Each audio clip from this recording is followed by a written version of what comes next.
morning recording studio धनरवा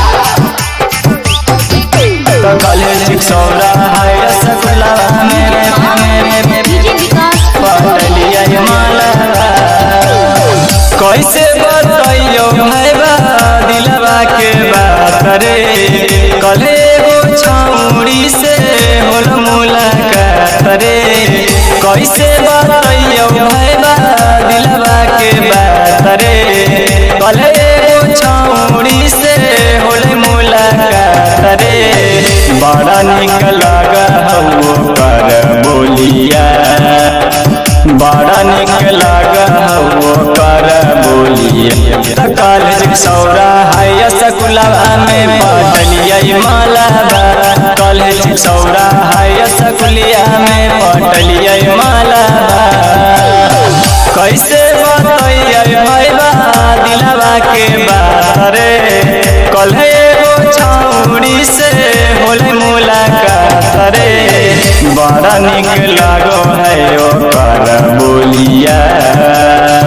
बड़ा निक लागो है ओकर बोलिया तो कॉलेज सौरा है सकुलवा में पटलिया माला कॉलेज सौरा है सकुलवा में पटलिया माला तो कॉलेज सौरा है सकुलवा में पटलिया माला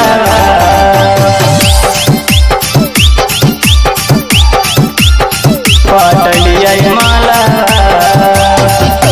कैसे बताइयो कैसे समझाइयो रतवा में सपना में आइलो दिल दिमागी में हमर भाईबा उता बासी गेलो कैसे बताइयो कैसे समझाइयो रतवा में सपना में आइलो दिल दिमागी में हमर भाईबा उता बासी गेलो पूछे लगला उता हमर अपन हालाबा पूछे लगला उता हमर अपन हालाबा त कॉलेज सौरा है सकुलवा में पटलिया माला त कॉलेज सौरा है सकुलवा में पटलिया माला त कॉलेज सौरा है सकुलवा में पटलिया माला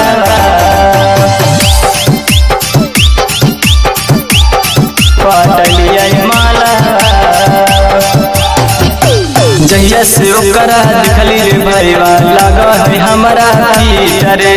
यही सोची सोची के बतिया करही बड़ी मिसरे जहिया से ओकरा दिखली रे भाईबा लगा है हमरा भीतरे यही सोची सोची के बतिया करही बड़ी मिसरे हंस गेली राजू दीवाना जाके घरवा हंस गेली राजू दीवाना जाके घरवा त कॉलेज सौरा है सकुलवा में पटलिया माला त कॉलेज सौरा है सकुलिया में पटलिया माला